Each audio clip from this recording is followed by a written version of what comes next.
Greetings my friends, how are you doing? This is Zeb from Zed Outdoors and I hope you're having an awesome day. So today I've come down to see Richard Bingham. Richard, how are you doing? How do you do, Zed? I'm doing very well, thank you. So am I. Right, excellent. So if you're not familiar with Richard, Richard is a trug maker based here in the county of East Sussex, more specifically Hurst-on-Zoo is a very historic village, and Richard has been making trugs for approaching, is it 45 years now? Yes, 44. 44 years. And this is a topic I've been wanting to cover for a very, very long time, since I first discovered a Sussex trug. Now, if you're not familiar with what a Sussex trug is, don't worry, we'll be looking at a few examples in a moment. Now, what's going to happen in this video is Richard is going to be very kindly demonstrating his process from literally a raw piece of wood all the way to a finished product with all the steps and detail in between. Now, this video is very special to me because, Richard, I guess you're approaching retirement, would that be correct? Or are you still ploughing on making the trugs? I'm still ploughing on. I'm 83. Right. Yeah, so this is a real kind of honour for me to sit here, spend time with Richard to document this process and share it with you. So just a couple of things to mention before we actually get on with the meat and bones of this video. Number one, as you can see, this is quite a long video. That's because there are a lot of steps involved. Now, to facilitate that, there's a couple of things going on. If you look at the timestamp of this video, you can see all the different sections marked out. So that makes it easier for you to kind of know where we're at in the process of making a Sussex trug. Also, if you look in the description below this video, every single section of this video is mapped out.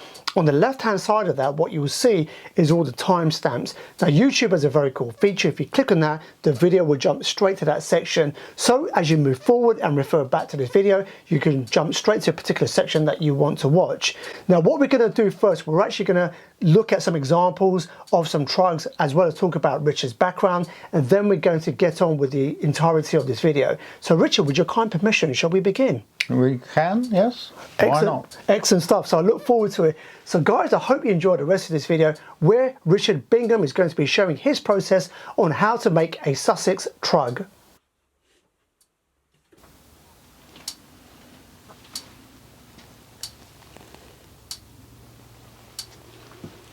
So Richard, before we look at some examples of the trug and also the trug we're going to be making in this video, I'm curious as to learn a little bit about your background and about your journey into trug making.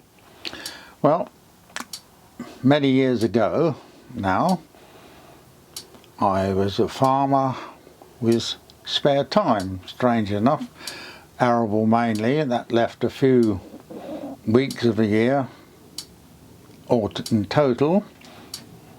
And as I lived in the village of Hurst-on-Zoo, I've had trugs in front of me all my life. I decided to have a go. So I went up to the local truggery and watched Rupert Reed make them.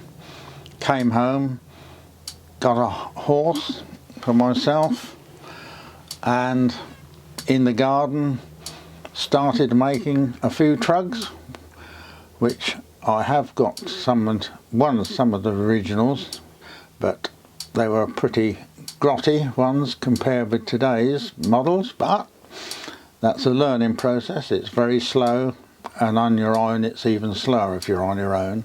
But we persevered, and it's now something I do as a retiree to fill in a bit of time, and I enjoy doing it. But you know, every trug, little bit of wood is different, so it's always concentrating on the differences and producing hopefully a reasonable article that will last a lifetime. And to talk a little bit about the trug itself, what's the history behind the trug? It really goes back many, many years.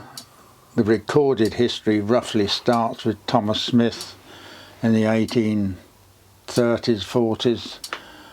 He produced the trugs in Hurst-on-Zoo village, and at the great exhibition he took a few trugs up to show off, and Victoria bought a trug for each of her children, which they used at Osborne House in the gardens on the Isle of Wight, one of which is still on show in one of the rooms. and that's basically where the recorded history started. But before that, they must have been made in whatever form they were in those days, and since then it's become mainly gardeners' use now, whereas go back 50 odd years it was farm use. Large number 8s were used to feed the stock, pick up potatoes. But see, every farm, this farm I was born on, and you would have 20 or 30 people in the field picking potatoes up, and they'd all have a number 8 trug. But now very rarely are they made, and it's more garden size, useful sizes for house, round ones, all shapes and sizes, log trugs. They have various uses, and all very useful items they are. And in terms of the region in which they're made in, is it specifically then made just in Sussex and in the southeast of England? Basically, yes, that seems to be the origin of this district's basket. Most districts had their own basket made with the materials that were available in the area. Hersham Zoo, because of Thomas Smith, is classed as the birthplace of the Sussex Trug. There were pre-war, apparently there were quite 50 or 100 trug makers across the whole county making trugs, but nowadays it's now down to 3 commercial units and a few amateurs. And in terms of the examples that we're looking at over here, so you have some historical examples of some trugs.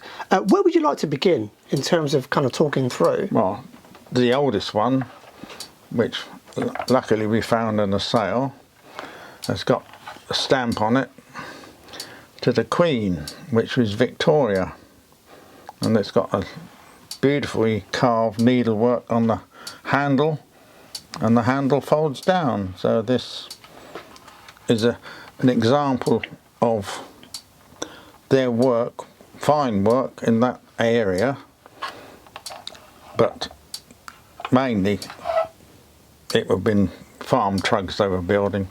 This one is a copy of a Victorian sewing basket. The one I saw had a lining, but this is made just to see whether we could do it, and it was made for a competition. That's gorgeous. Yeah. This is an example of a small garden-sized truck. This is a number 2. Use it for whatever you wish. Children picking up berries, anything. This one, I remember this being used. It was to feed their cart horses when I was a child. There were still 5 cart horses on the farm then. Why they had a round one, don't ask, but it was, and that's what it was for. Well constructed. And this, what I would think would be made by a chap called Bert Colburn, who lived just down the road from here, and he made trugs, ladders, chicken coops, rakes, virtually anything that was made in wood in those days required, Bert would make it. And this one is which we'll make today, a number 5, a garden number 5. So the numbers pertain to the size basically of the trug? But vaguely also the capacity. It got half bushel trug number 8. In theory it contain half a bushel, but obviously the various sizes, it wouldn't be a very accurate measurement, but just the name goes, that would be half a bushel. That one is, well, a lot smaller, a couple of gallons perhaps. So basically, is this style that we're going to be making today then? Yes, that's called the garden garden style.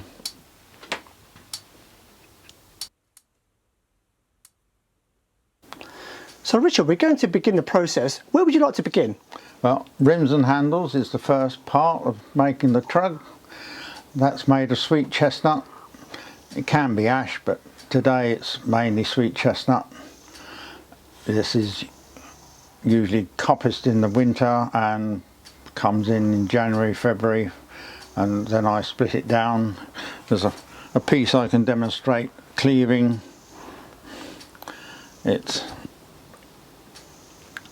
is a fence post really, but it's good enough. It's exactly the same. We cleave it into 4 at least.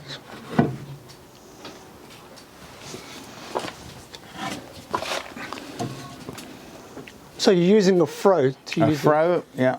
Start from the tip, give it a bang.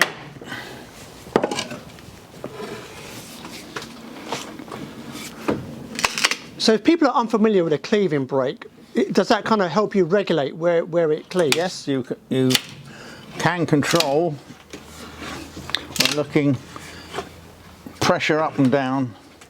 You can make the split. Keep to the centre most of the time. And then we have 2, much too big for a trug. So we split this down again.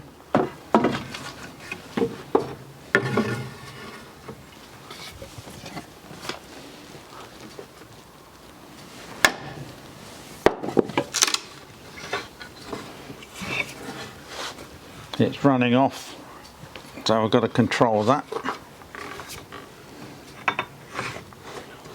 I'm pushing down. Now it's come back to the centre.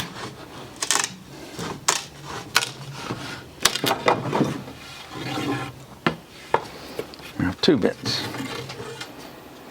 This will make a rim or handle, depending on which trug you're making, the length you wish. I'll try and take the centre out.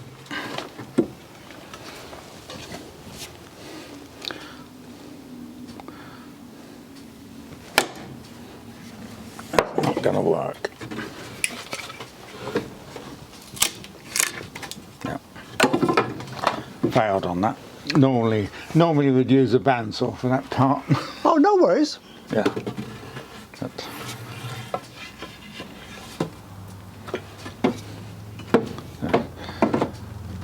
this is the basics for the rim and handle. From there you use a Drawknife on a horse and shave it down to the required size and shape, which will be the next process. And just before we move on to that, one question I did have for you is something you just referenced a moment ago, and that is, would I assume then the length of the piece you're working with also kind of dictates the size of the trug you're going to make?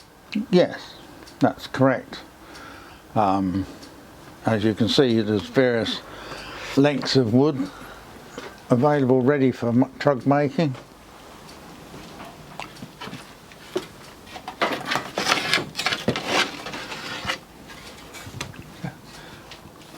That's just all dependent on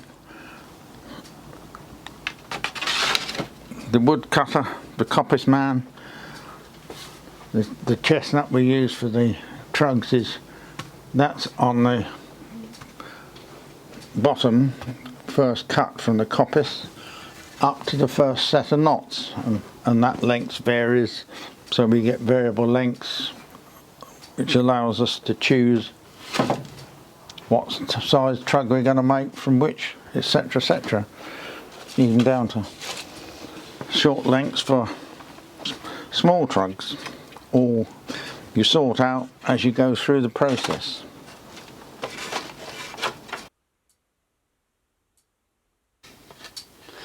So just before we move on to the next part of the process, off camera you mentioned the significance of the number on the wall.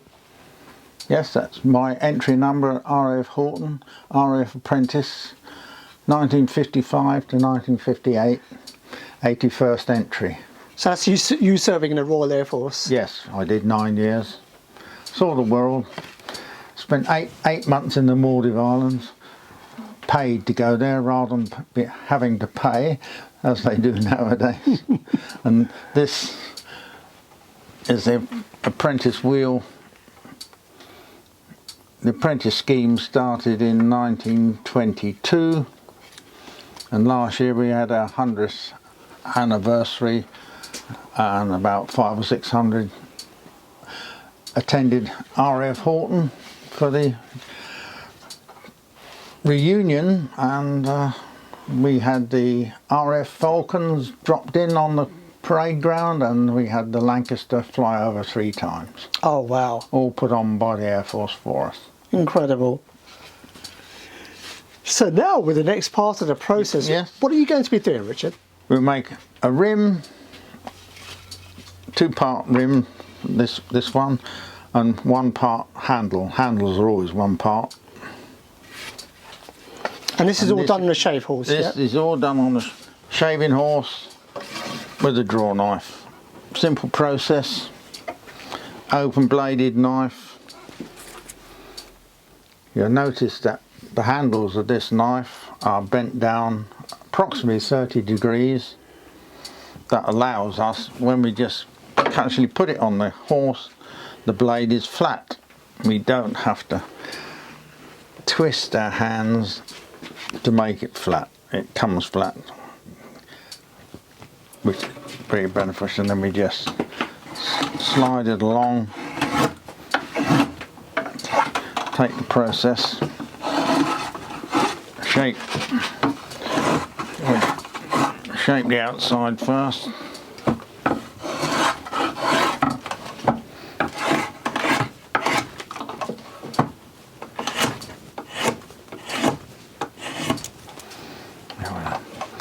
Put the number of what it is. This is a number 5 handle.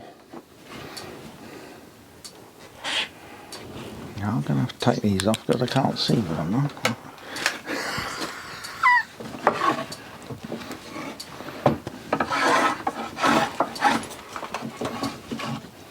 Have a look. Yeah.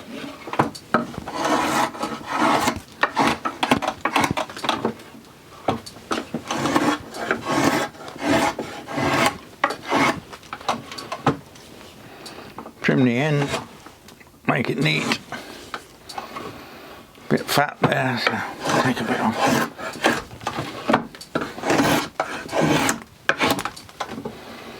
All done by eye. Length is standard length, but shaping, use your eye. And what is the length of this approximately? The length of it, Yeah. it's between the bottom of my gauge stick to the mark of the gauge stick. I haven't got a clue what.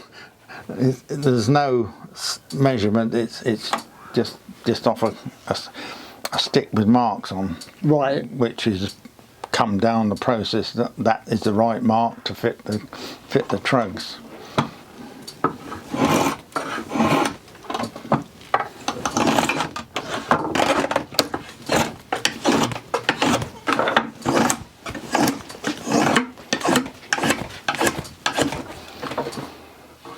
Keep looking at it.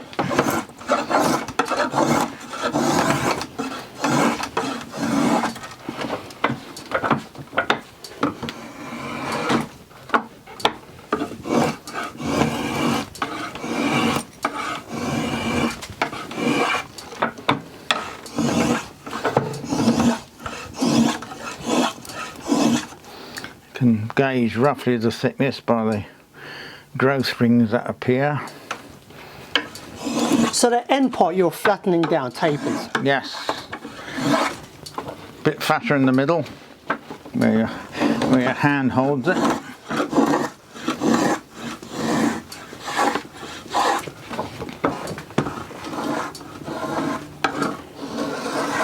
Take the edge off, and just to makes it smoother to hold. The object is to make a good handle that feels good in your hand without any sharp edges.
have a feel.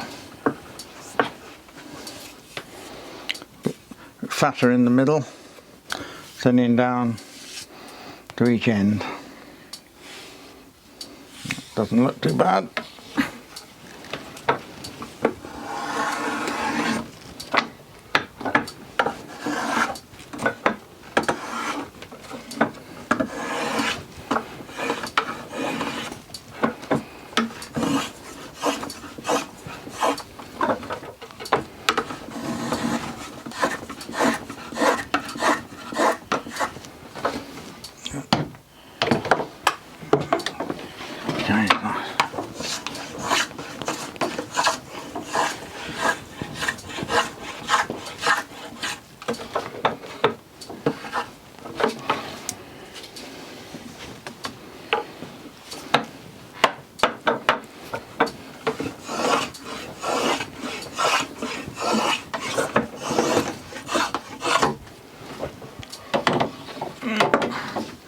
And that will do.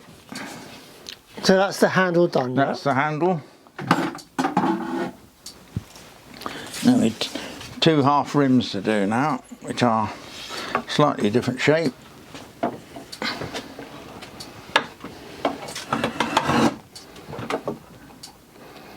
Shape.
Finishing knife, just.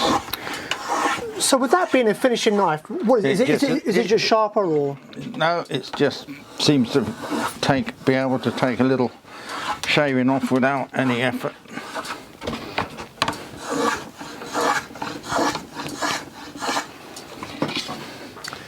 It's a mystery, really, shaving. I think it's mind over matter. You want a thick shaving or thin shaving, it's just fractionally different to how the angle you approach the work. As long as I think for trug making anyway, the handles bent down are so beneficial. That will do for half a rim. So when you're doing this bend check that you're doing now, what is it you're feeling for? It's bending roughly equal.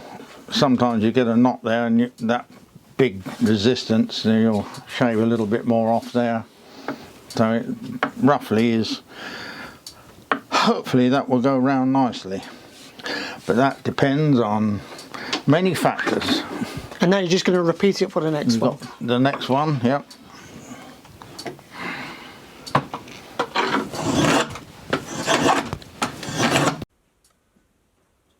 So Richard, you're going to be putting these into the steamer, is that correct? Yes, that's a handle and 2 half rims.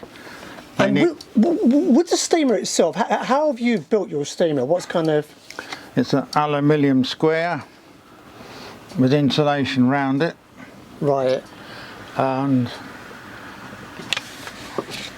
they go in. I want to be in there 20 minutes, half an hour. Right. The steam's produced this end. Difficult to see, but it's a stainless steel cube with a electric kettle element in it, the old-fashioned ones where you didn't turn off. And pipe in, water in, steam out.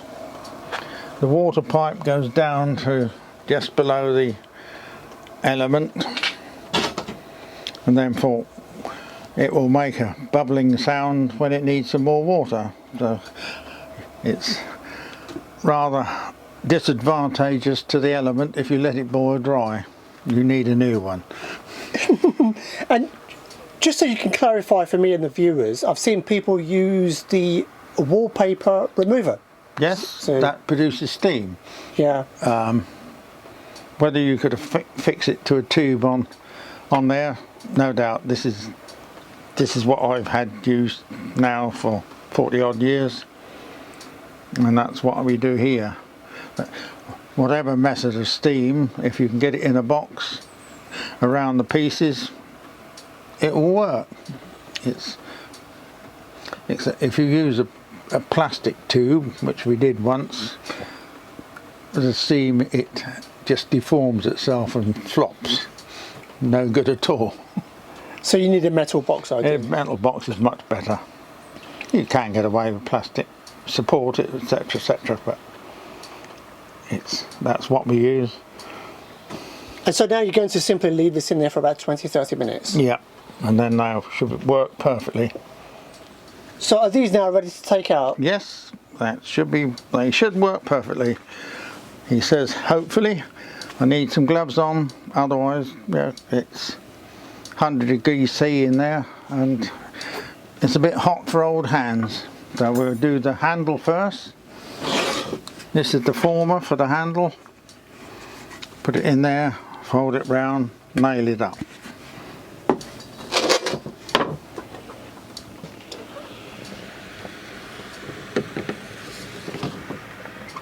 And that end in the form. Bend it over. It comes out. If that happens, you have to hold it. Push it towards you. Put it down, roll it.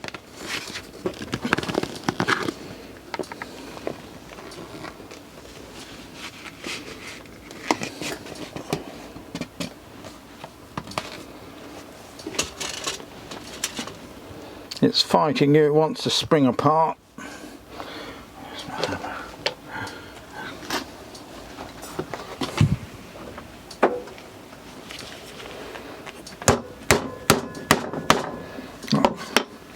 There you are. Number 5, handle, steam drown. You take it off. Oh, so that's it, you take the former off and it's just... Yeah. Crimp the tack over. Look at it, it's a little sideways. Get a little bend. Gone back the other way. So that's a pretty good handle. Hang it up ready for use. Right. We've got one more in here. One more.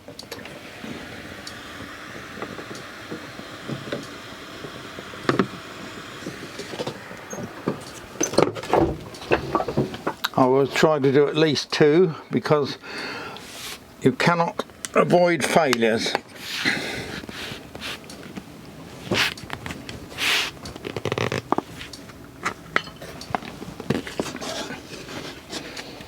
Roll it round.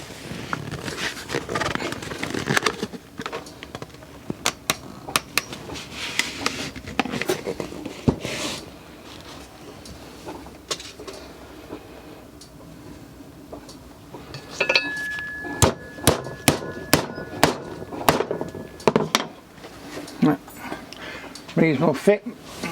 That one they fitted nicely, these two.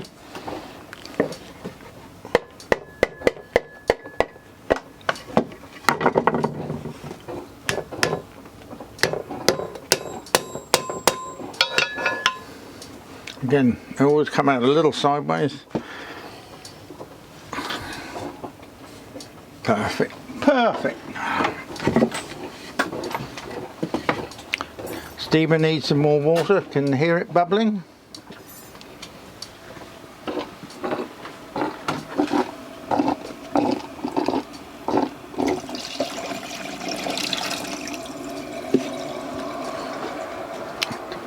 Now we do the rim. Handle's done, rim coming up. Rim has its former shape, half round. Each side we leave it on to cool off a bit, do one, then do the other side.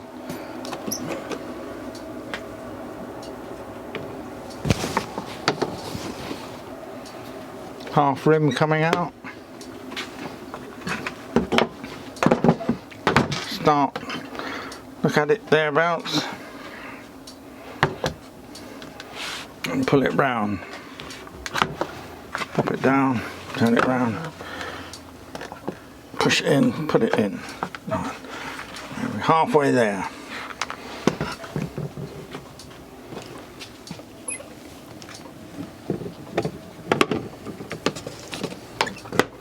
The other half rim, inside outside, shall we say? Inside that side, pull it round.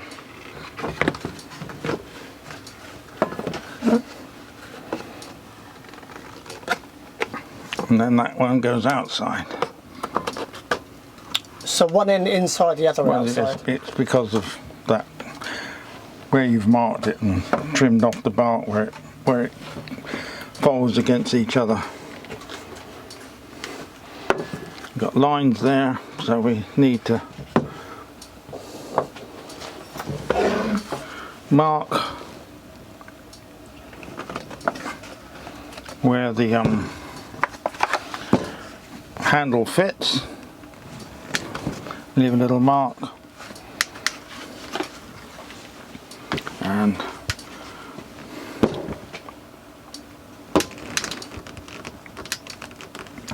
brandle that.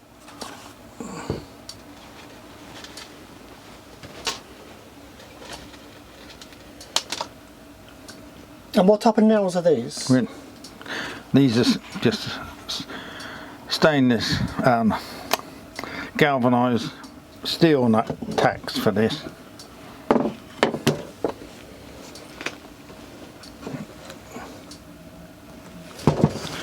Brandles it.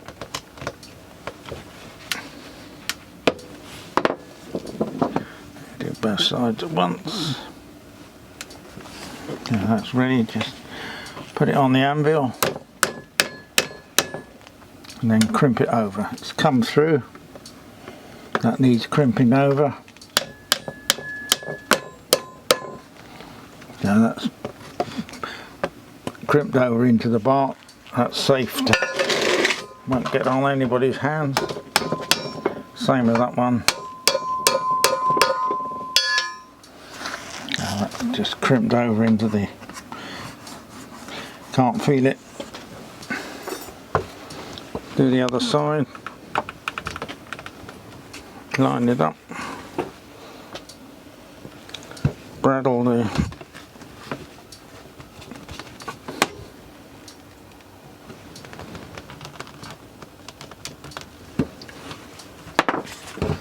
2 tacks.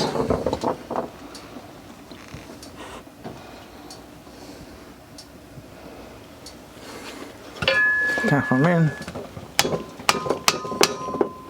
Crimp it over.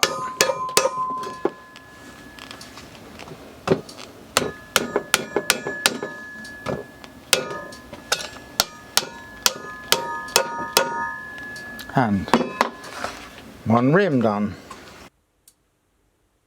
Handle ready to come off the former. Nice screwdriver does it, off it pops. Put that down. Take your handle. Look at it. Yep. We'll put it on that way. Now we need to nail it up. Do that on the anvil.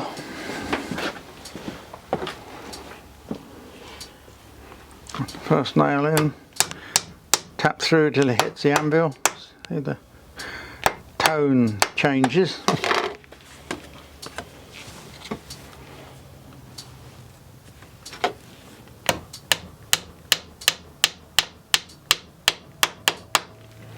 Right, using the gauge. Depth gauge, put it on, and number 5, look at that, dead on. Look at it, see if it's level. That looks pretty level, but not in the right place. Bring the handle up. Have another look.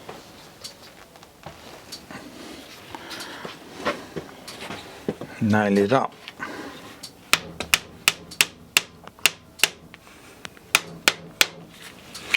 Look again, because it nearly always bounces up, which that one has. It's now gone higher that side. Bring it down. Is it level? Yep.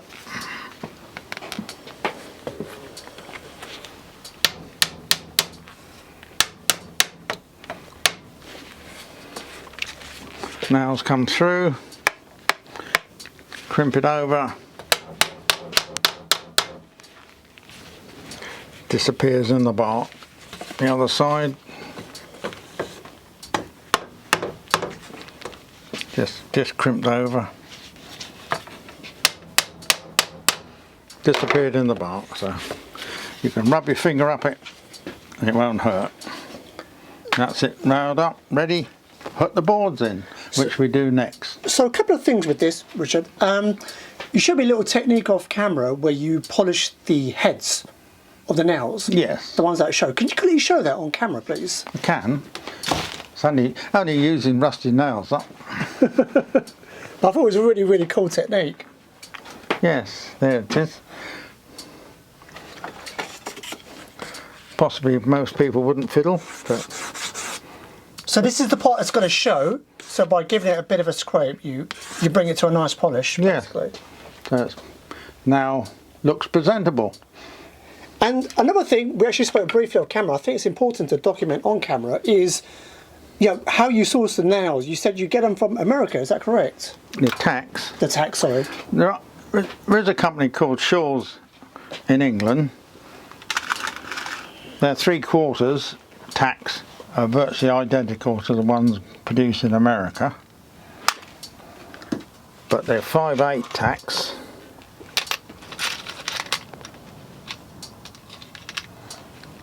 Are slightly shorter and sometimes slightly fatter, so there's more chance of splitting the rim. So I use one of these first, and then I'll go to them. Size of tacks. What you use, it's in the head, what you need, have a look, make your decision. And was it in Minnesota you said it's available? The company, basically? They're manufactured in Massachusetts.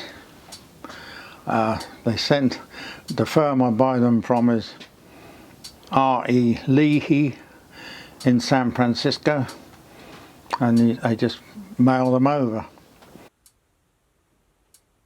So with that process complete, the rims and the handle, you get to moving on to the next section. So does this mean a slight tweak on your shave horse? Yes, we need to shave the tongue. This is the tongue. Can't think why it's got that name, but never mind. We need to have that's been nailed up with the Drawknife. It doesn't matter because you're doing the rims and handles. Now for the boards you need a flatter surface, etc. So we change the tongue.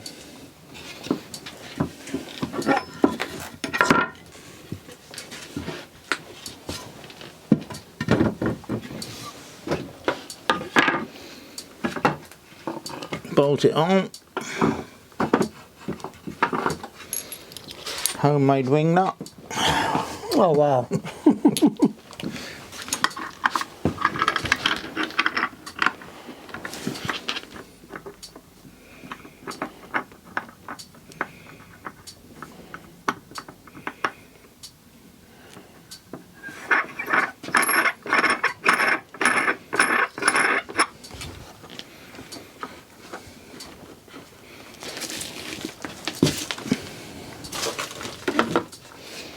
The boards are made of willow. Right. So this is actually, so the boards in terms of like the actual base. Yes. All this is willow. So is it traditionally made from willow? Or? Yes. Right. Yes. And why is it? May I ask why the contrast in wood for the base and also the rims? What's available? Coppice chestnut comes in small rounds, depending on how many years you let it coppice. So that's the reason. Also, it's a hardwood, has rigidity. Willow would virtually be impossible to find the right size to make rims and handles, but it's plenty available in Sussex for boards. This is a basic lump of willow. This comes from the cricket bat factory. These are their offcuts, so we're recycling their waste into trugs. Very useful. Good piece of wood, nice and clean. From that we obtain the basic board.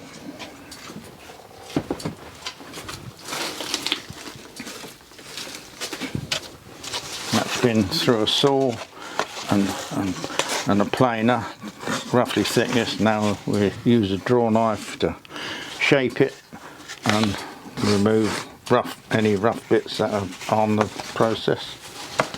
Different lengths, different widths for different parts of the trug. All this is done with a Drawknife again. Very useful tool, Drawknife.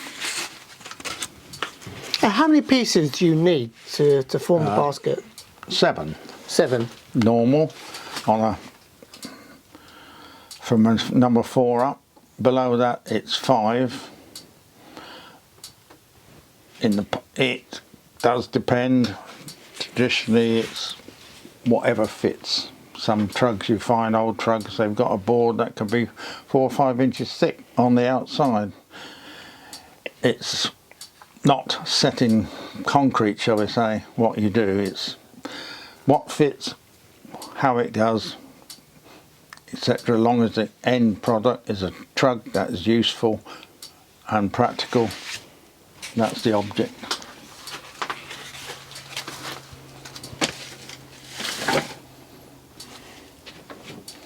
Even a different knife. Oh.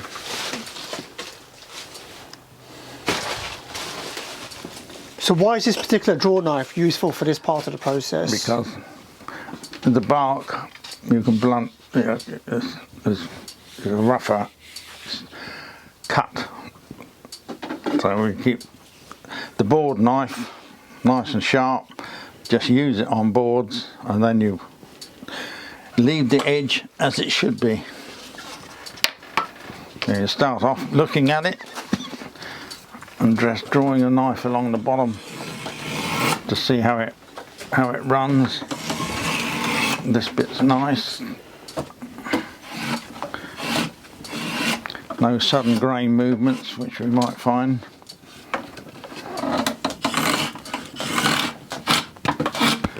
This is going to be a sideboard, so we curve the ends. And there the grains flip down, so we have to be careful there.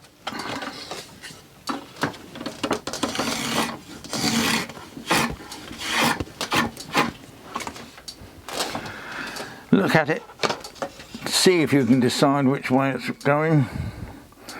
That one says it's going, so we'll try that side first. Yep. This is off a planer. It's, I'm concerned, it's not very smooth. The object is to make it smooth. You just take a little bit off the surface.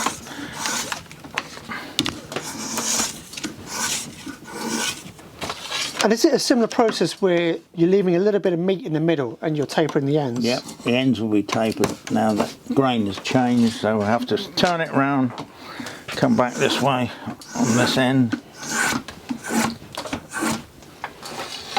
Now we can start this end, this one.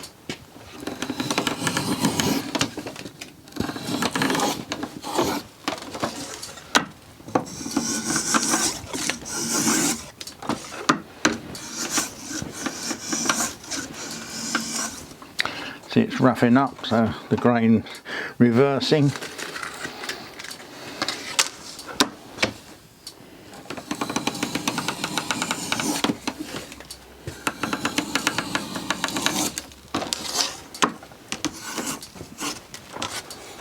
Smooth it off.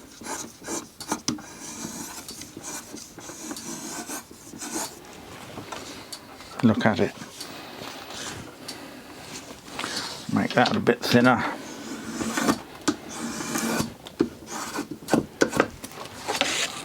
All done by eye again.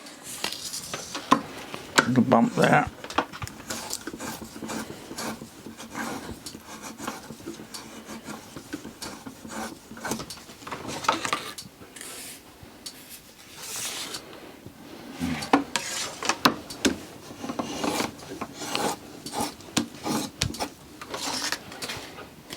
And there's one sideboard. You adjust it later to fit.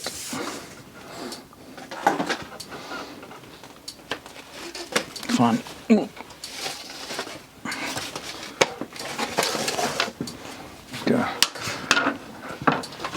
That's a rotten one. Still we could try. There's where we need a centre board.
don't think it's quite wide enough for centre, so we'll make that to a number 2 second board.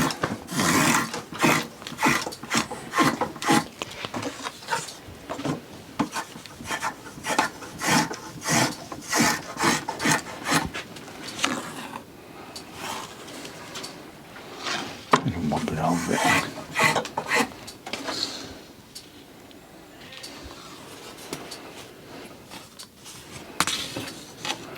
Like that.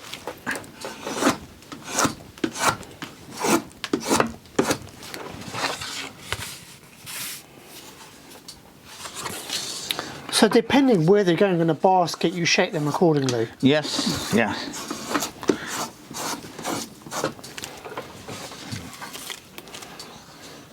Give or take a bit. That will do for a second. Let's find a, possibly better for a centre. So when you say better for a centre, what are the qualities? Well, it's a little bit wider.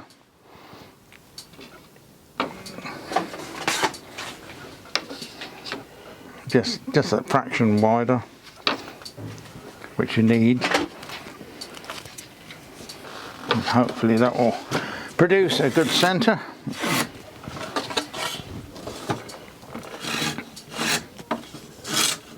Okay. Grains going down the end, but that's okay. Come back that way now. That's a bit of a pain, but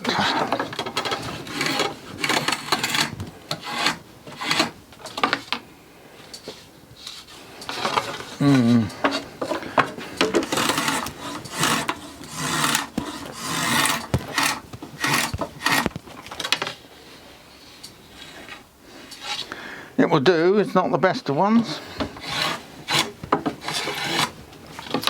But this is part of the course working with natural materials, huh? Yes, yeah. Every bit's a little different.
Trim the outsides. That will do for a centre, I think.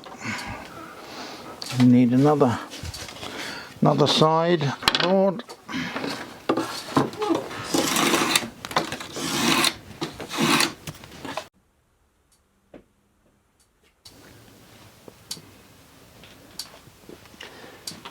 So you've prepared all the pieces. Do you want to talk about kind of how many pieces you've done and the shapes, etc.? Yes. These are all the boards. We have a centre board, 2 number 2 second boards, and 4 side boards. It's always well to have a spare because anything can happen. Natural wood, sometimes they kink, sometimes they break. It's all in the hands. So this is what we ended up with. Center, 2 seconds, and 2 boards each side for the sides. So that's a complete trug with the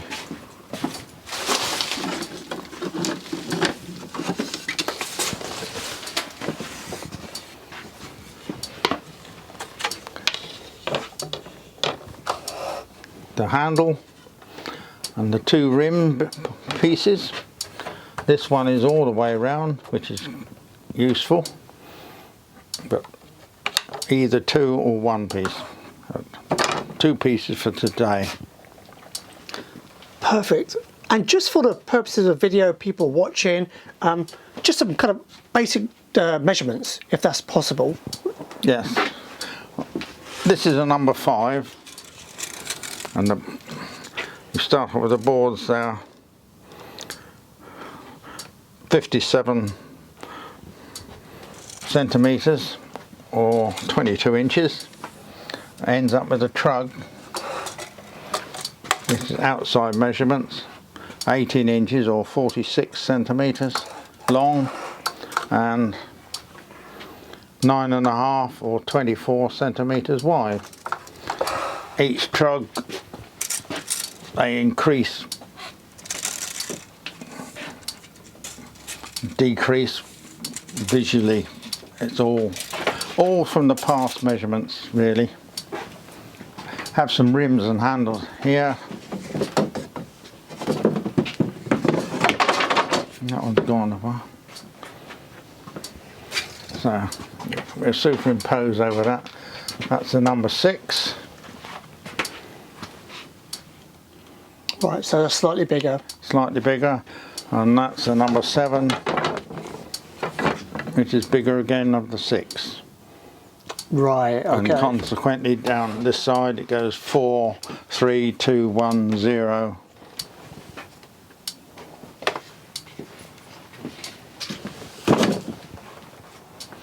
And this is what you call a log trug. Oh, interesting. Yeah. People with log fires, log burners, useful. Bring your logs in, stick it by the fire. These come in various sizes, but that's a bit. I shall make that up. I hope you sell it for somebody at the show I go to in October. Which show is that? Just so people know. It's just a small craft show. It's actually in Hurst Museum. The Wheeled Craft Workers run shows all over Sussex, but I now only go to that one. And with this one here, just to kind of wrap up, what is the biggest it goes to in this shape here? What number? Number 10. Number 10. Yes. It's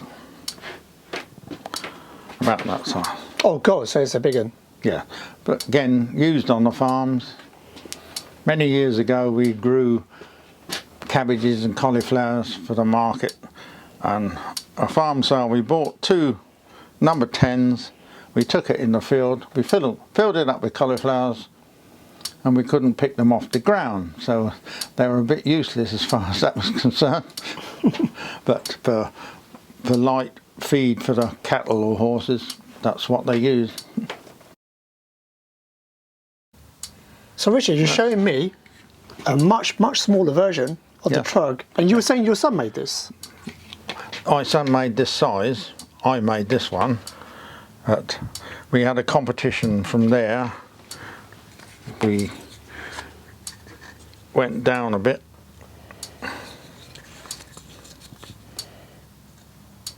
And then 2 little square ones. People used to put their earrings in. I say to people in the show, do you know what this is for? And they usually say no, and I say, well, it obviously says it's if you've got 1 chicken, you can go and collect the egg. Did you mentioned something just a second ago off camera, that your son, you said he sold these to save up money, was that correct? Yes, he he could produce, one weekend he produced 10, and in those days he could manage to get £3 each for them, and from his efforts of making, selling, he bought himself a Commodore, I think it was, in computer. He was given a ZX81 to start with as a Christmas present, and then he bought the next model up, which I think was a Commodore. Oh, that's wonderful. It was quite enterprising for him, yeah.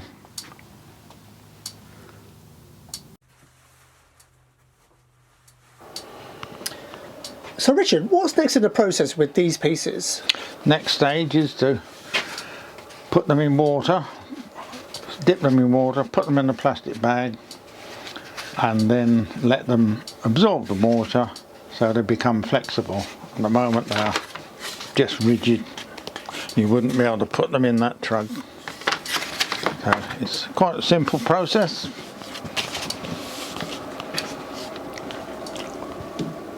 Dip them in.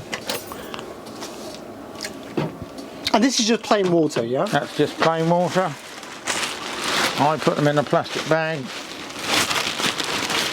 wrap them up, leave them. That needs doing again.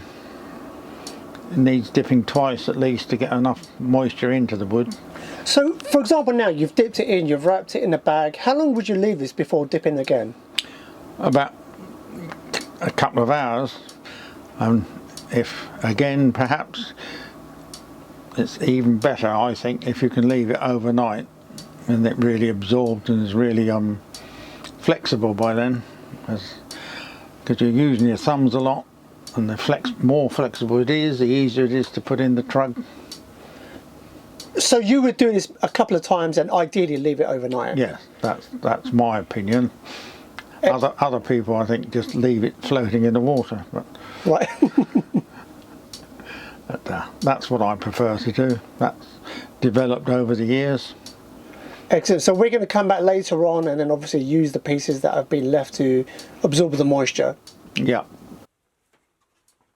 So with this one now, this is all ready to go. You change the bags around. Yeah. It's all ready to go. It's flexible. Oh, so it's a lot more flexible now, Yeah. isn't it? Yeah. And what are you going to do now then? I'm going to give it a indication of what shape it needs to take up by putting it on here and just pushing it up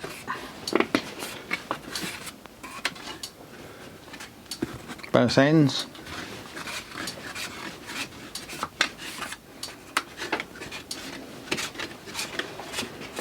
And that's starting the shape formation. Now we come to the trug, the rim handle.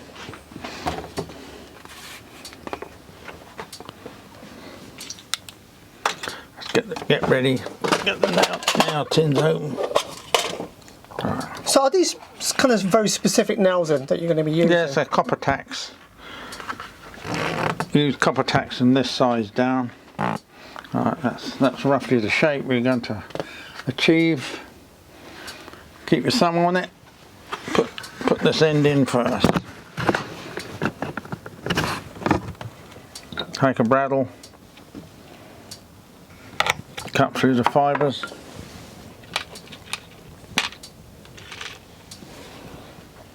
Tack. Hammer. Now let's go up behind you. Go on the anvil. Old iron, perfectly anvil. First tack. Push it back in and try and get it even if you can. Everything depends on this first board. Flatness at the bottom so the feet fit without being wobbly. Take a tack.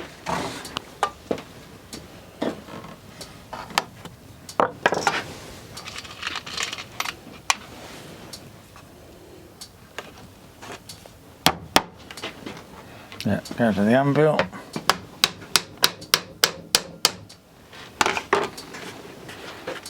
Have a look. Look at it. The handle's at right angles. Don't nail the handle in.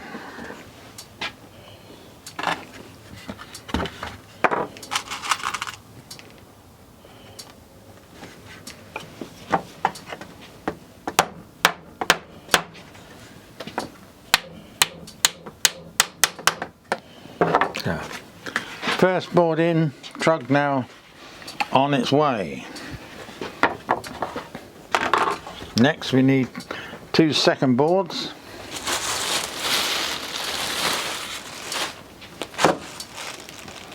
Have a look what I do.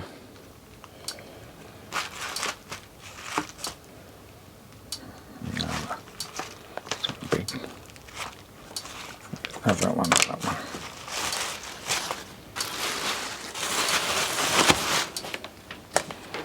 Again, manipulate them. And here you manipulated both at the same time. Yeah. Do it in 2s now.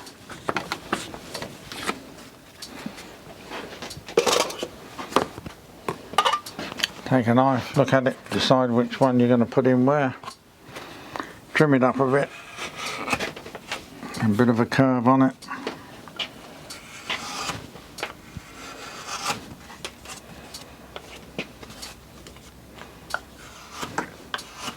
Your knife looks actually interesting that you're trimming it up with.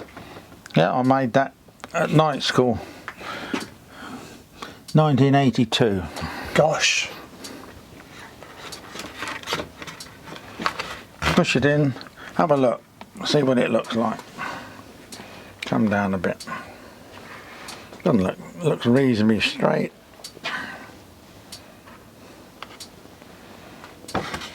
Slightly curved round. Nail it in.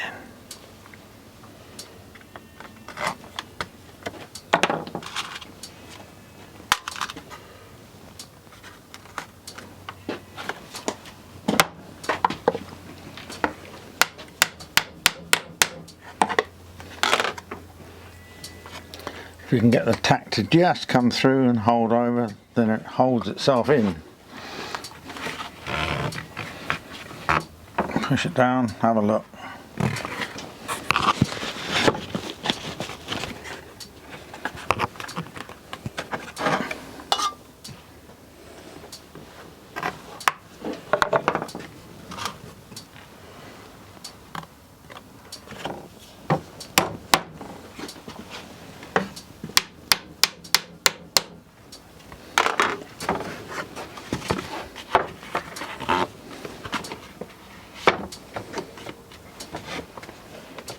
So you're constantly manipulating the shape? Yes, trying to keep the shape reasonable.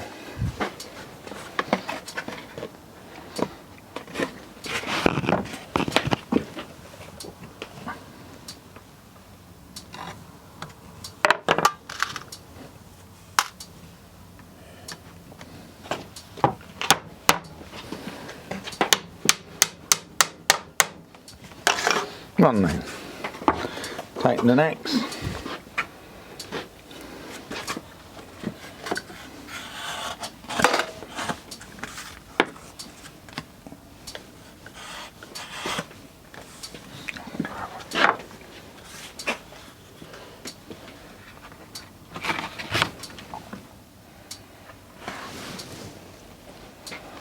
Constantly looking.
So, 2 sideboards now.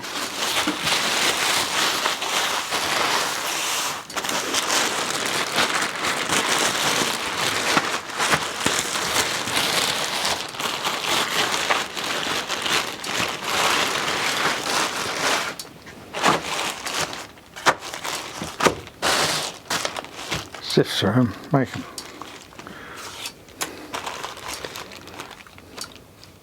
A question, if I may, kind of when you're making these in production mode, how many baskets would you typically make, you know, at the same time?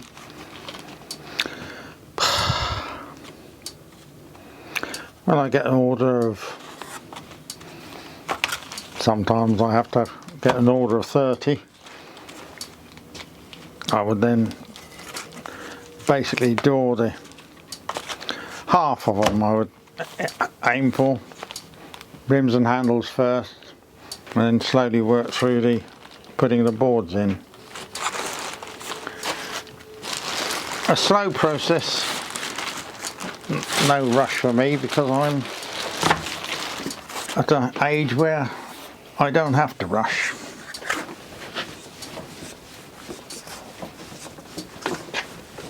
But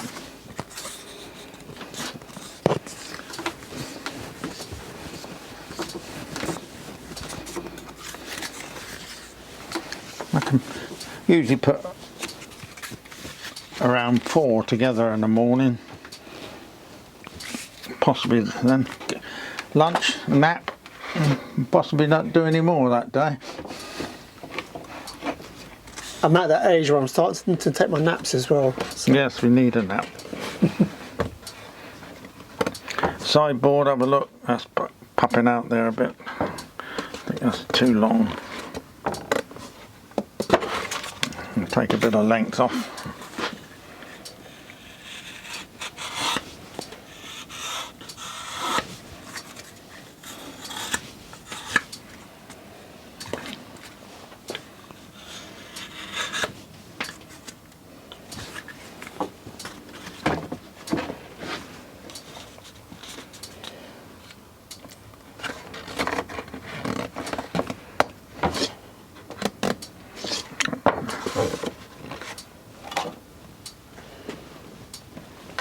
Start in the centre.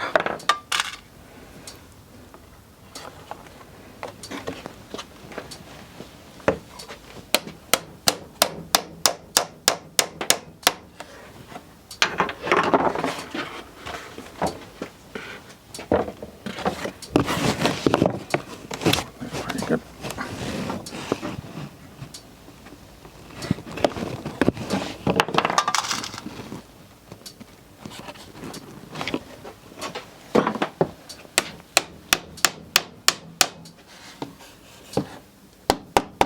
Tap it down, hopefully it fits a bit better.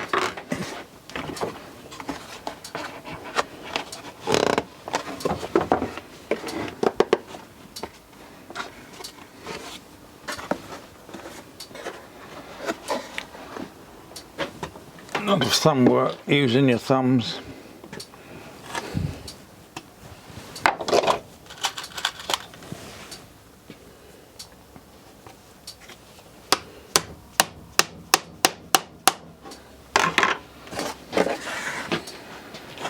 Just come through, bent over, perfect.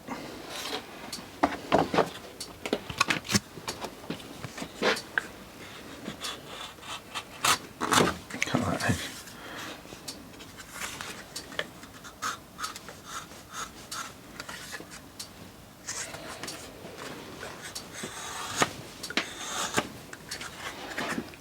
See how it fits.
rubbing it, feel that there's no sharp piece of tack sticking out.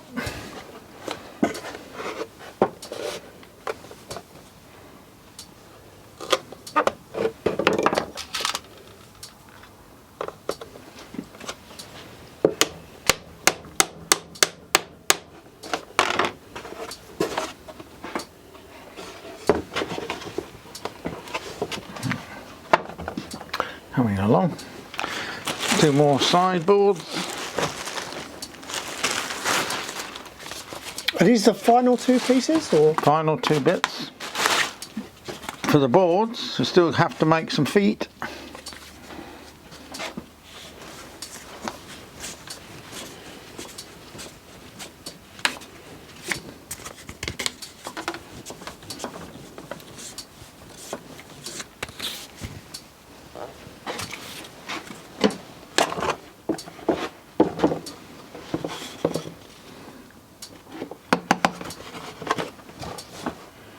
It's a bit wide, take a bit off that.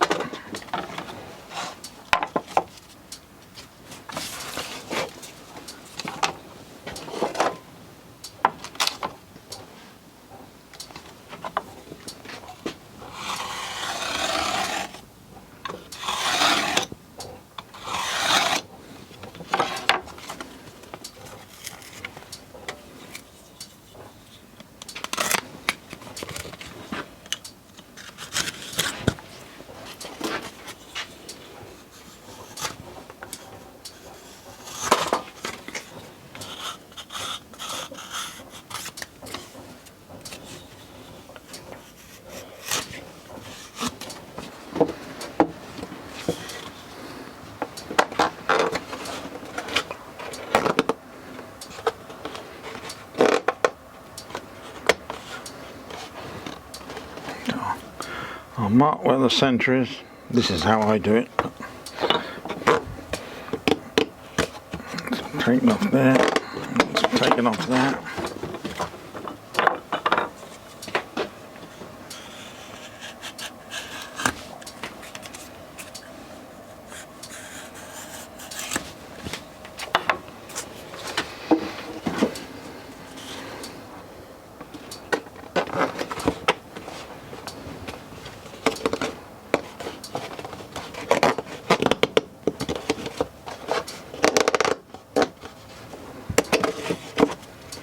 More, I think.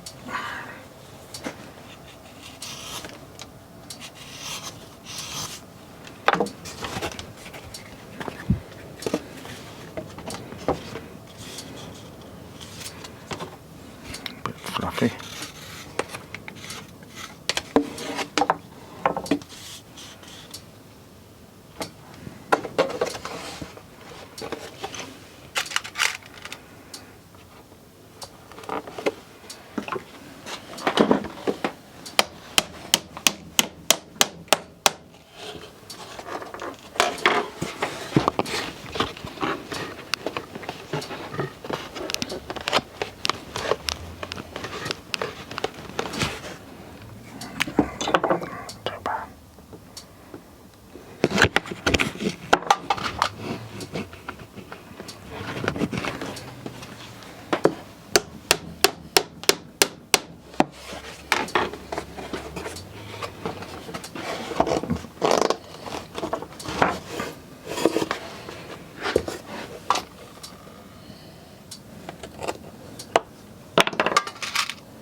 Next one.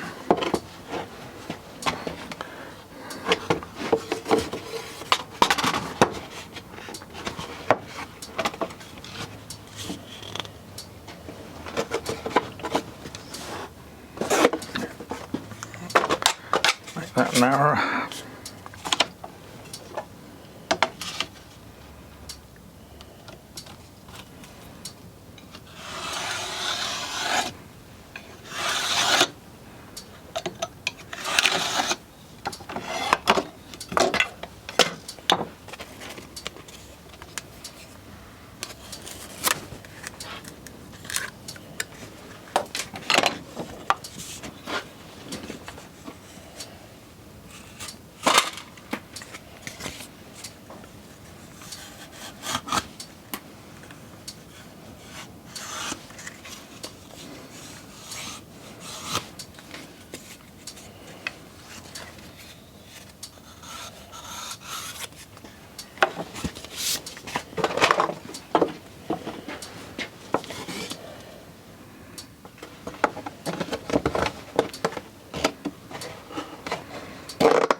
Trim the ends out.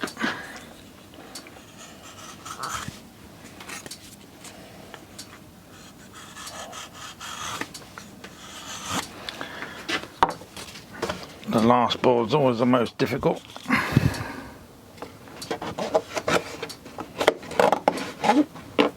And the last bit sits just under the rim, yeah? Yes, hopefully up against the rim and doesn't pop out too much.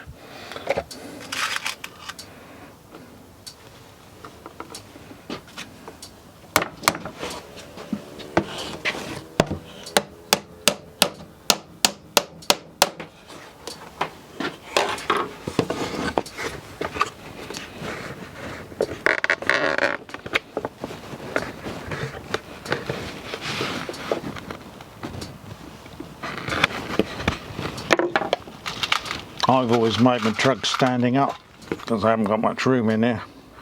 Are they usually made sitting down? They're usually made sitting down on a making horse, which is similar to a shave horse, except it has a flat platform in the front that holds all the tacks and nails they need. Oh, interesting. But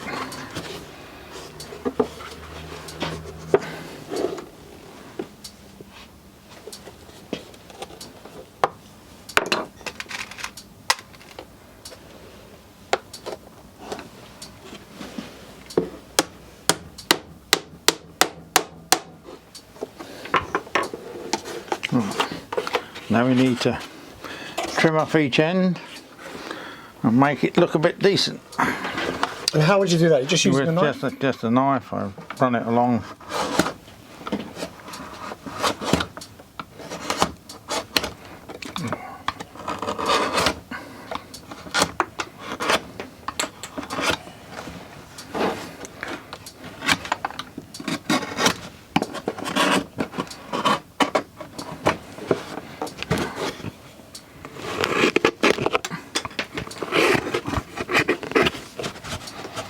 Then, still not finished, we need to trim the edges, take the corners off.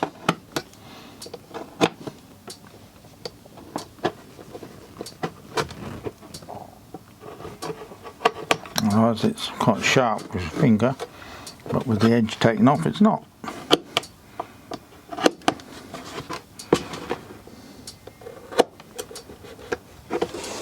And the other end, similar.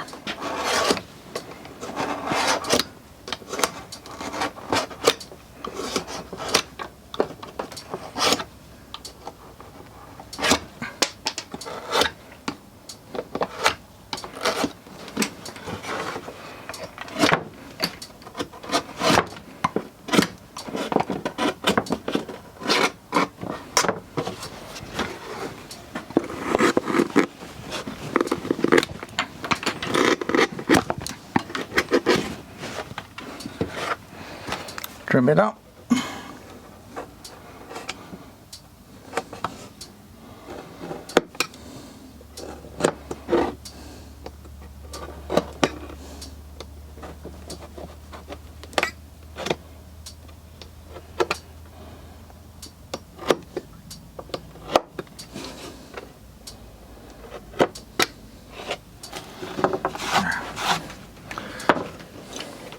After this we need feet.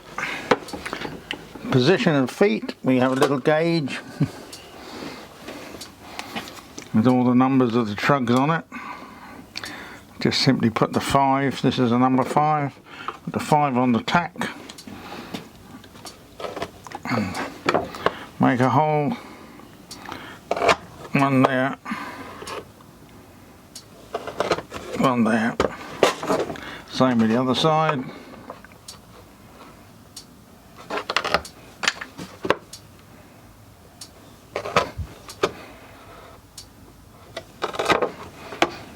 Now we can put the feet on. Feet we use copper nails. Push it through the centre. push it through the centre. Then we need the feet. So what's next in the process? This is manufacturing feet for the trug. Each trug needs 2 feet. They all, again, made by eye.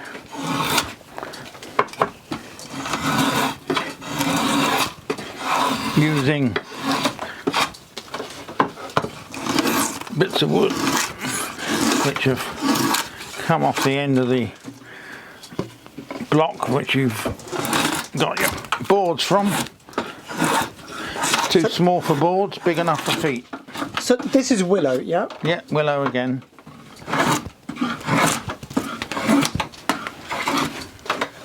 Again, look at it by eye.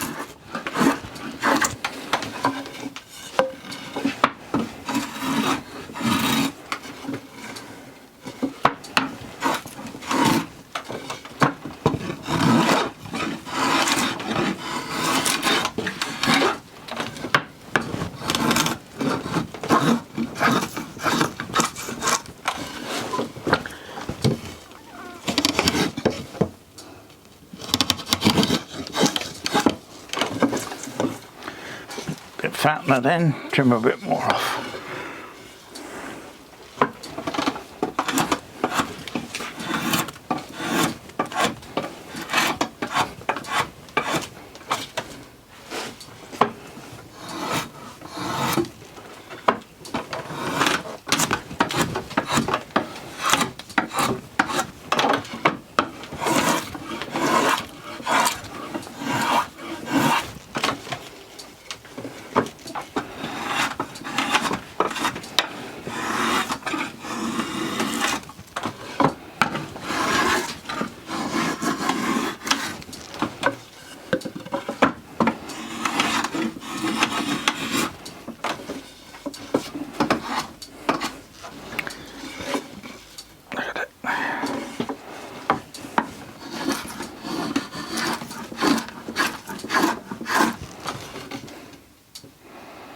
Looks reasonably flat.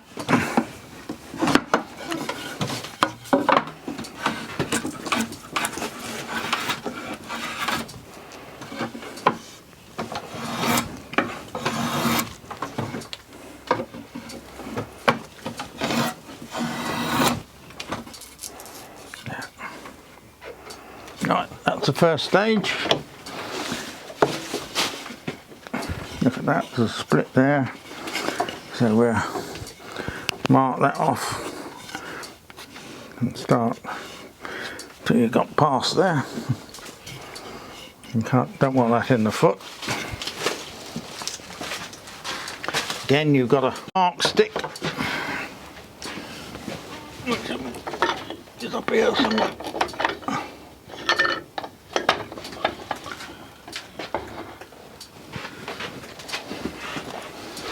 Pencil,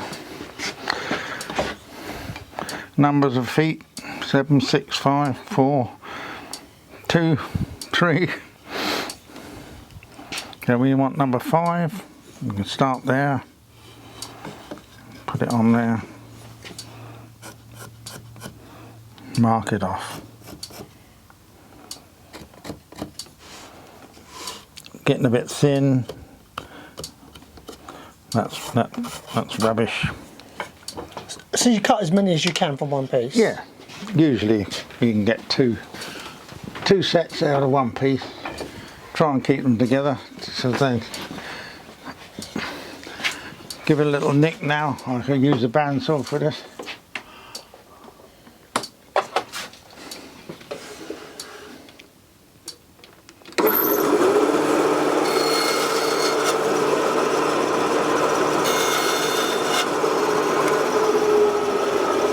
Then we'll trim to the centre now. Each draw knife has a purpose. This one we use for the feet. It's curved and not very wide. Works perfectly. There's the pencil mark. Remember, you don't start there, you've got to leave a bit for the foot. So the pencil marks the centre, yeah? At the end. Oh, sorry, the end. Yeah. So go to the centre.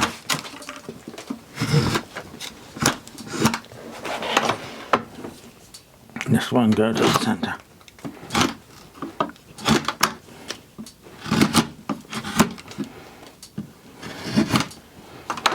Turn it round.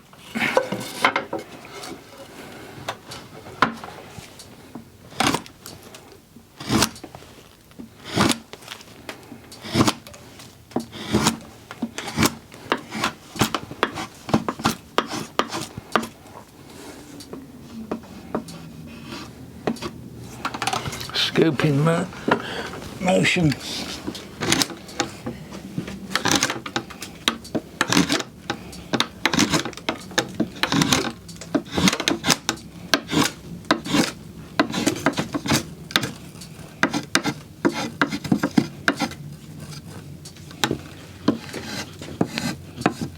Use it up. There you are. 2 feet. Again, use the bandsaw.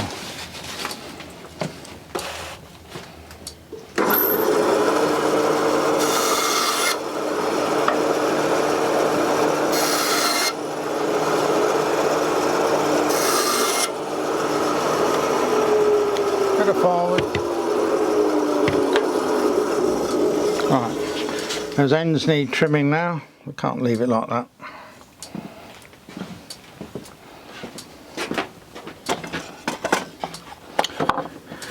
Trimming, I found this one works better than most. Just trim the corners off.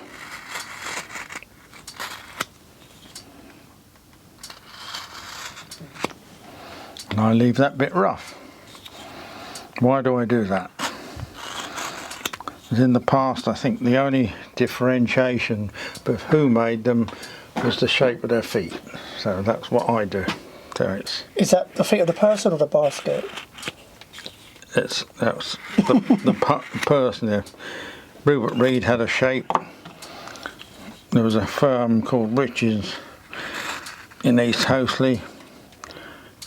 Their ends were completely different, and you knew from that Rich's made that trug.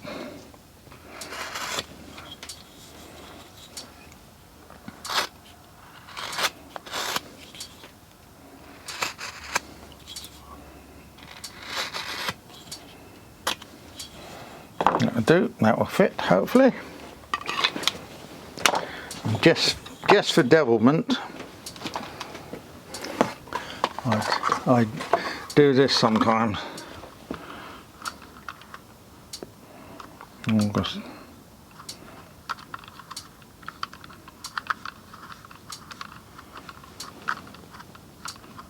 August the 11th.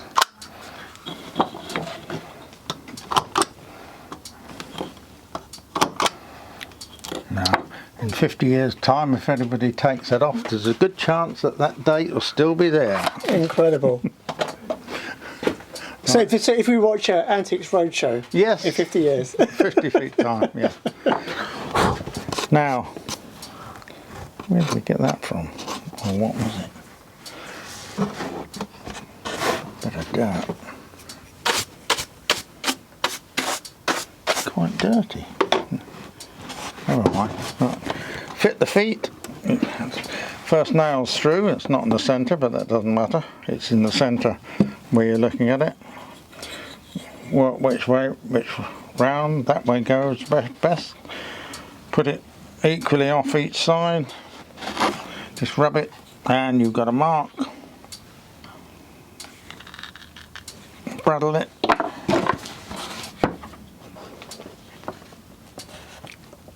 Push it on, it will stay on, go to the anvil. And tap it on. First now, do the same with the second one.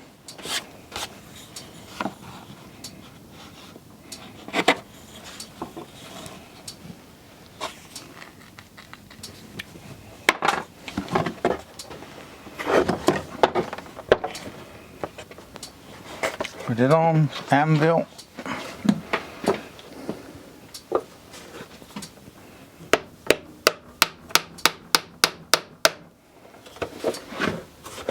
Let's get that tapped on.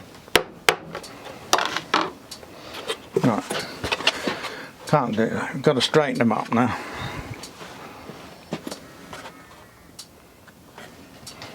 Come to the table.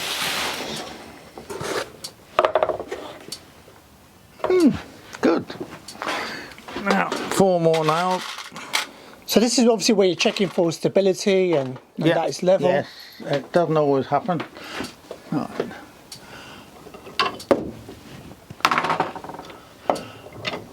Hammer I made myself out of a piece of 3/4 inch rod, but it works perfectly for the last effort.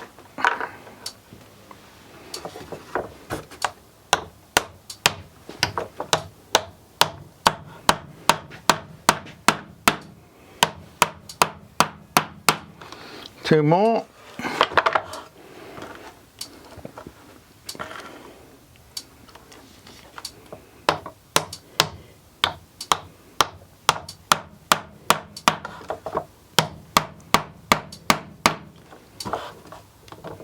And it's nearly stable. What you do now, you'd leave that to tomorrow morning, let it dry out. It can wind each way, and then you level the feet off tomorrow. So touching on kind of the final steps now, so like you said, you'll leave this to dry overnight. Yeah.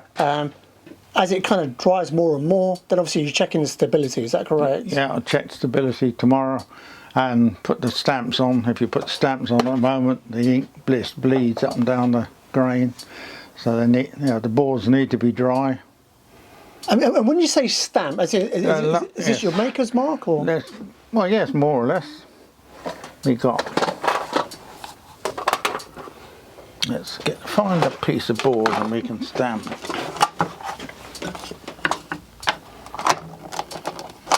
That's what I put on.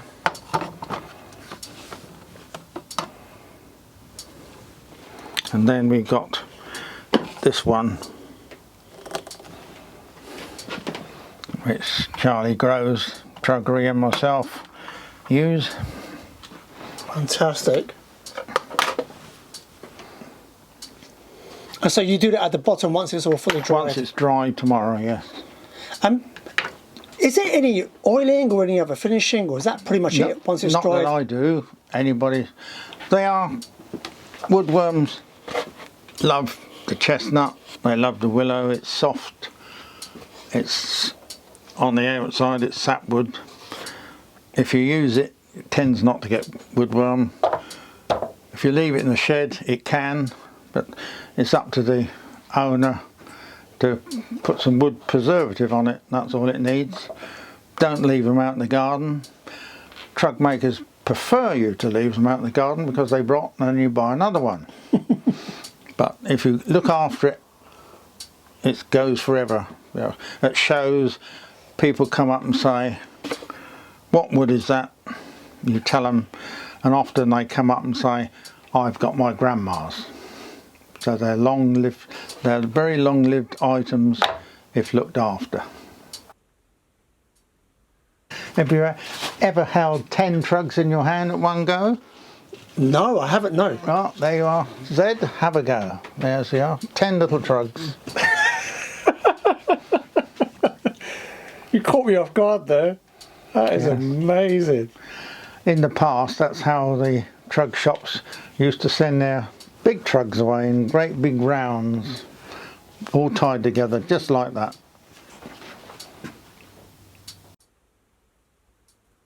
So there you have it, my friends. That is a wrap for this video. Richard, thank you so much. No, thank you, Zed, for coming. Honestly, the honour is all mine. This is the first time I've ever seen the entirety of the process myself. Yeah. I've seen little bits, and this is the first time I've seen the entirety of the process. Things like this, we discussed this off camera actually, me and Richard, that certain crafts or a lot of crafts can look simple when you've got someone who's experienced with it doing it. It's only when you actually try to do it yourself or you see the whole process in person, you realise there's a lot of skill, a lot of experience and a lot of nuances involved. It's simply because someone like Richard has been doing it for so long, he kind of makes it look easy, right? But there is a hell of a lot of skill involved. And like I said, it's approaching, what was it, 44 years? Well, yeah. That you've been making? Yeah. I still think I'm improving. Yeah. No. He's just being too humble, Richard. Something actually, I realised we didn't actually mention earlier on in the video, is something I should have done, which is quite an important thing that, this is something maybe you can speak about, is Richard has taught a lot of people, you know, even just kind of voluntarily. So especially the people who are part of the Bodgers Association. If you're not familiar with the Bodgers, they're Britain's largest green woodworking association. You've been a member for quite some time, haven't you, of the Bodgers? Yes. Can't remember when. Yeah. Yes, I did the first course 2008 or 9, I think. Right. Once a year we do a course of Bodgers. We usually get it filled up. 4 people now, that's all I can manage. We have done 7. That was a bit of a pain for space as well as time. But they usually come about 9 o'clock in the morning and leave around 5:30, 6 at night. Because one of the problems is soaking the boards, getting them malleable for them to use. So, but they take their time and they all go away happy. Yeah, I know some of the members that, or some of the participants in Richard's courses, and everyone speaks so highly. It's like one of the most rewarding things that you can do. And they've also just reiterated what I mentioned a moment ago, that it looks easy, but it's actually so much nuance involved in terms of shaping and whatnot. Yeah. But yeah, people end up with a finished rug. I shouldn't say. I won't give any names, but one lady put the feet on that way up, so she had the flat at the top, flat at the bottom and the curve at the top. I never noticed till she'd nailed it on, then it was too late. That was it. We're not going to mention any names. Stuff like that is fantastic. The final thing I want to kind of end off on is just kind of thank you. You know, you've kept this skill alive for so long. Yep. It is a skill that's kind of dying out, which is actually one of our main motivations. And also I need to give a shout out to Bodgers members Mike Gordon and also Andrew, who heads up the Sussex group, who both approached me to be able to partner up with Richard on this video. So I need to give a huge thanks to them. And, you know, just the fact that you've kind of really, you know, allowed me to come into your space to document this and hopefully inspire others and to also kind of share this skill, right? And if okay, maybe just spend a moment talking about how it's a dying skill and the importance of kind of keeping a skill like trug making alive. Yes, it's difficult. Being a farmer, I've never had it full time. I've taught all my grandchildren, the older group, they've all made one each. It's up to them whether they make any more. I taught my son, he made small trugs and enjoyed it. Earned money, pocket money for him. I've now got a 10-year-old and an 8-year-old grandson. They've just made their first rim and handle, and they shaved the boards up. Next step for them is to put them in. It won't look pretty, but it's their first one and they will be very, very pleased. Whether they carry on again, they can carry on as a hobby, as against a full-time job. It's getting more difficult, I think, for single people to earn a full-time living, but to single people to employ somebody to teach them is nearly impossible. Right. Without grants, I believe. Yeah. Yeah. Yeah. I think there's 2 or 3 apprentices or 2 apprentices at another establishment, but I think you get grants to pay their wages. Yeah, it's a very difficult thing. It's actually impacting a lot of different crafts. Yeah. That situation. Yeah. You know, you've got the associations like the Heritage Crafts Association here in the UK that are working hard to kind of prolong a lot of crafts, and they've got an endangered list of crafts that are on the verge of being endangered, as in no one left to do it. And yeah, and the list is partly getting longer every year, but also partly getting shorter every year as there's more awareness. And hopefully with a video like this, and what Richard's allowed me to document, will hopefully spread that knowledge a lot kind of further afield. You didn't actually mention off camera that you know a couple of individuals in New Zealand. Yes. Who make trugs. Yeah, I've stayed with one quite frequently, 5 or 6 times now. He's been over here, he's coming in September. The other one's a youngster who's taken over from another one I did visit in 2005. He's in Queen's Golden Bay, that's it, north of South Island. And the other chap, Bill, he's in Oamaru, again on South Island. More or less they're self-taught, there's nobody to teach them, and they use the materials they've got available there, and they produce trugs which they sell all over New Zealand and Australia. So it's good on them. They've virtually done that off their own bat. Yeah, that's incredible. Wow. As a final thing, I notice you don't really do social media per se, unless I'm mistaken. Well, Facebook, got a Facebook page. Right. if people wanted to, I know there will be some people watching that want to get in touch with you and stuff, or for whatever reason, yeah, in relation to the trugs. Is there a way of people to contact you? Or well, I have. My name is on the Wheeled Craft Workers website. That's one way. I think that gives out the email address. Otherwise, if you put my name in Facebook, no doubt that would come up. Then you can message me. But otherwise, I've not got a website and don't intend to have one. Yeah, not a headache. Yes. Having a website. But yeah, I may possibly put a link down below, or just do a search, like Richard said. So Richard, once again, I sincerely thank you once again. You're very kind. Yeah, well, it's been interesting. I like doing this. Yeah, it's been, Yes. Yeah, it was a good day. Yeah, it's been a lovely day. And also, by the way, I want to give a quick thank you to Richard's wife, who's very kindly been kept us fed and watered all day. It's been lovely to spend time with as well. And it is a beautiful location here in East Sussex. It really is. And like I said, it's just a real honour for me and stuff. Apart from a bit of rain out the window, right? It wasn't supposed to be rain today, but it's the UK for you. But it is a lovely part of the country. And once again, I really do appreciate, Richard, you allowing me into your space. And for those of you that have watched all the way up until now, I really hope you enjoyed this video. Like I said, it's a real honour for me to capture this skill. It's not something that's really been captured a lot on YouTube, especially in this much detail. So it's a real privilege for me to be able to bring this information to you, just to make you aware of this type of craft. I know that some of you have probably haven't even heard of a Sussex trug. I know I didn't up until a few years ago. So just a final recap. As I mentioned at the very beginning of this video, yes, it is a long video, but as you can see, there are a lot of steps involved.